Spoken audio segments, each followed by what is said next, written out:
Gente, com imensa alegria que nós começamos mais um Vida Pet aqui pela nossa Astral TV. Lembrando que você pode assistir esse programa também e os outros 3 que a gente já gravou através do YouTube, youtube.com/Astral TV. E eu também coloco no meu Facebook, que é o Cláudia Pacheco, e falo dele também no Cláudia Pacheco Oficial, que é o meu Instagram.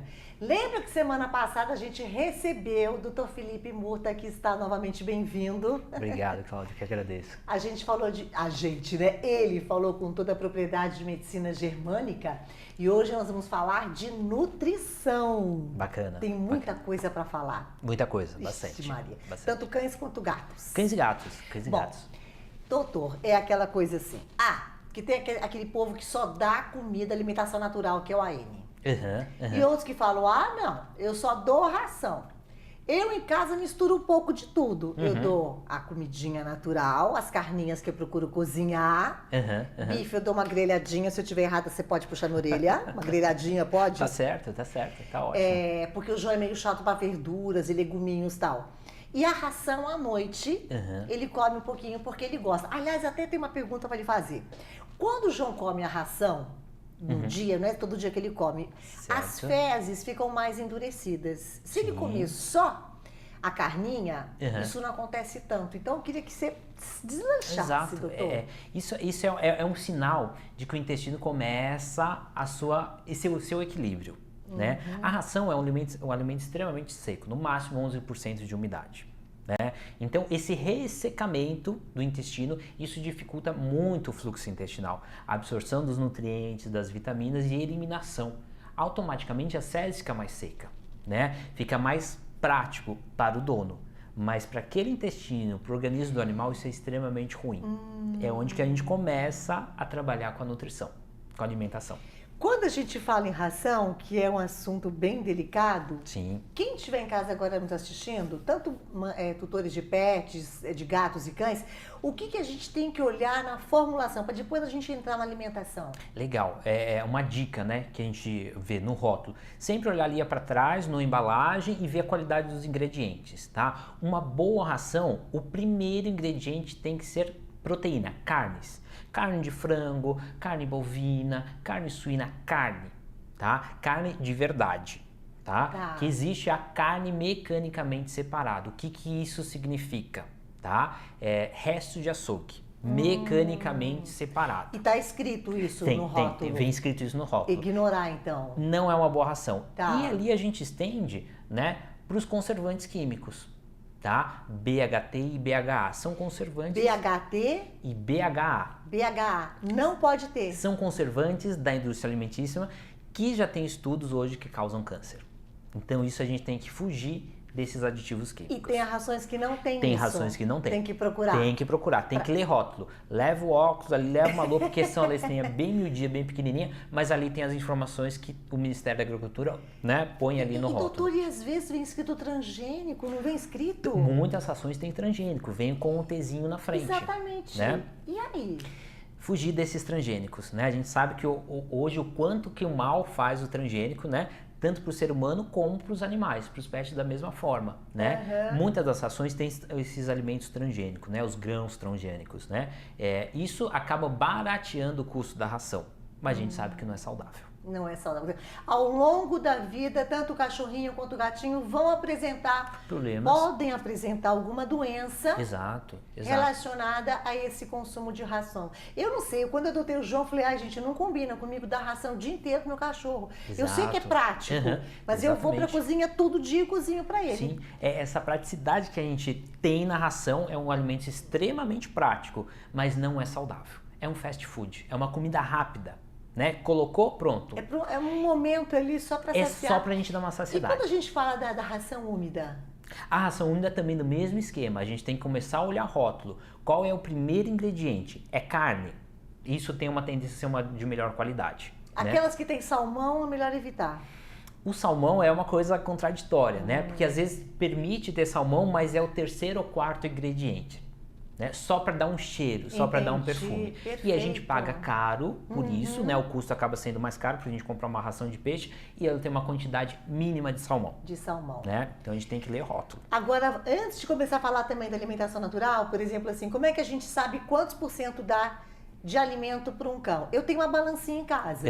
Isso é importante, isso é importante. Então, por exemplo, um cão tem 15 quilos, tem uma porcentagem deles? Isso, a gente trabalha, são vários fatores que a gente avalia em relação à quantidade, né? Mas pra gente ter uma ideia, mais ou menos, tá? Porte do animal, se é um animal de pequeno porte, se é um animal de grande porte, o estilo de vida, se ele tem atividade, se ele só fica em apartamento, se ele tem quintal, se ele tem uma atividade física maior, se ele vai pra creche, tudo isso a gente avalia, mas para ter uma noção, mais ou menos, isso a gente calcula entre 3,5% e 4%, do peso vivo do animal. Então, como ele tem 15 quilos, 14.800 mais ou menos, eu dou 600 gramas para ele. Tá legal. Às vezes menos, meio quilo, né? Aí eu ponho na geladeira, come no dia seguinte, no máximo. Tá ótimo, tá ótimo. Mas é porque eu também fui atrás de informação. Dessas informações. E acabo dividindo um pouco no almoço e um pouco no jantar. Tô fazendo direitinho? Tá certo, pode me dar tá bronca. certo. Não, tá certinho, tá certinho. Doutor, vamos falar agora então de alimentação, tanto de cães e gatos, alimentação natural, o que eles podem e o que eles não podem, não devem comer.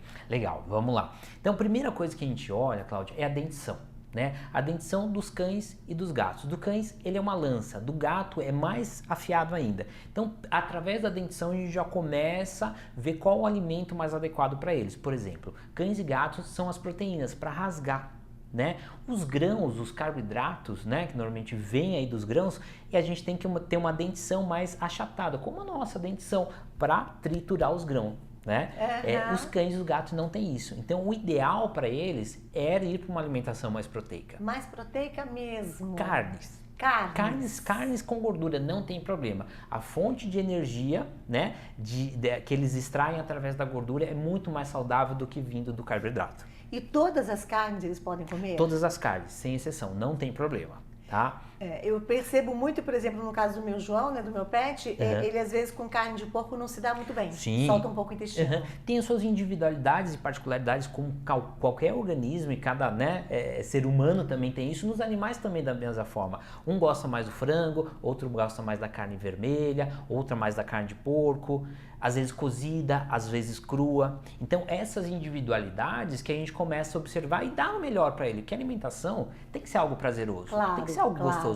Não uma alimentação de sobrevivência, que é a ração. Tô enjoado, não quero comer, mas é o que tem ali. Se eu não comer, eu morro. Então acabo comendo aquela ração seca. A alimentação natural, a gente consegue fazer esse direcionamento e fazer um cardápio prazeroso para eles. Uma coisa que eu aprendi também, doutor, que eu fui atrás, pesquisei bastante, né? Tomar muito cuidado com as vísceras. No caso, por exemplo, o fígado, não dá uma alimentação só de fígado. Ele tem que entrar como, sei lá, 10%. Exatamente. Né? Fígado, não sei se a moela também. Fígado, moela, coração, intestino. Pode dar vontade de uma menos quantidade. Uma quantidade menor. A gente tem que imaginar, Cláudia, que a gente vai oferecer uma pequena caça.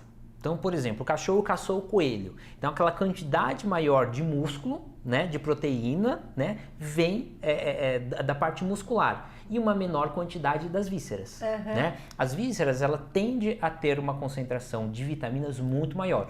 Por isso que os animais comem primeiro as vísceras e depois a carne, a parte muscular. Então, o excesso de vísceras na dieta pode soltar um pouco do intestino do animal que não está adaptado a isso. Perfeito. Tá? A gente tem uma ideia, mais ou menos é isso. Comer um pequeno coelho. Gostei da comparação, né? Fácil pra gente colocar isso em prática no dia a dia. Agora, muita gente fala, tem que introduzir legumes, frutas, verduras. O que você acha a respeito? Quanto mais a gente conseguir misturar e fazer esse mix nutricional, isso é mais saudável, sem sombra de dúvida. Né? Então, os legumes, os vegetais, as frutas acabam sendo uma fonte de vitaminas e minerais extremamente saudáveis para eles. É só a gente equilibrar isso, né? Tem as quantidades certinhas para a gente seguir isso na alimentação, mas é sem restrição, é super saudável. Tá? Tem algumas frutas ali que a gente tem uma restrição para os pets. Uva, macadâmia, carambola, café e chocolate. Não, nem pensar. A cebola também entra? A cebola também entra. Cebola e cebolinha. Tá? Não pode? Não pode porque dá um quadro de anemia importante. Tá? De anemia? De anemia. Tá? Eles não conseguem metabolizar direito, né, adequadamente a cebola e acabam gerando esse quadro de intoxicação. Então não pode cebola nem cebolinha. tá? Nem desidratada, nada. Isso tem uma restrição. E o alho?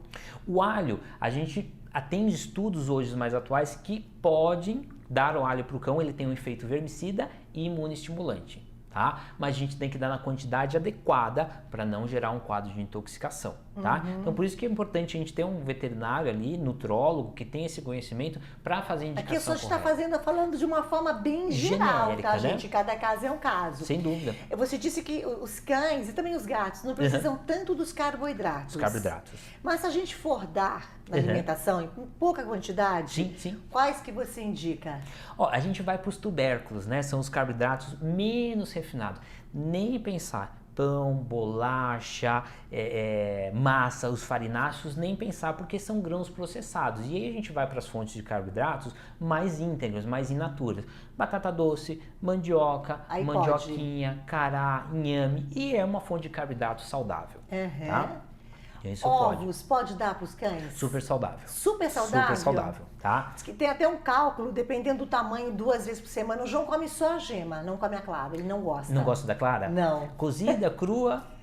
Eu faço ovo cozido. Ovo cozido? Pode. Mas a gema ele adora. É onde que tem mais colina, onde tem mais sabor, né? Talvez o ovo mexido, né, seja uma alternativa da gente pegar a fonte de proteína. Podemos colocar um pouquinho de sal? Pode, uma pitada de sal. O sal que a gente usa em casa normal. O sal que a gente usa, tá? A tolerância do sódio dos cães são muito mais altos do que para nós, tá? Então uma pitadinha pode, é bem-vindo. E doutor, se a gente for no caso, o tempo tá acabando! Um bife, eu posso grelhar um pouquinho com azeite ou não? Só ele purinho? Purinho, quanto mais in natura, mais saudável para o animal absorver. Gente, não dá tempo de falar tudo que eu quero, que eu sou muito perguntadeira. Doutor Felipe Murta faz umas lives incríveis. Tem uma que eu assisti, minha gente, com a doutora Glauce. Bacana. Mas é um ensinamento que eu vou pedir para vocês entrarem no Instagram dele e assistam essa live. Uma das que eu assisti, sim. Então você faz lives, não sei se são semanais. Semanais. Doutor Felipe Murta. E claro, ele pode conversar com vocês, fazer qualquer um atendimento dúvida, online, né? Mas vamos voltar um outro dia, tinha até que a gente montar uma bancada. Tem muita coisa pra gente falar de alimentação. Hoje foi só para dar um gostinho no povo em casa. Só para ficar com o cheiro no ar. Doutor Felipe Murta, no Instagram, tem também a clínica no Instagram, que é o Quiron Clínica. Quiron Clínica. Pet Vida vai ficando por aqui. Assista também via youtube.com/Astral TV. A gente volta na semana que vem, aos sábados, às 2h da tarde. Foi um prazer estar com você novamente. Que você possa nos dar a honra de estar conosco outros sábados. Com certeza. Tudo de bom. Obrigada, gente. Um beijo grande.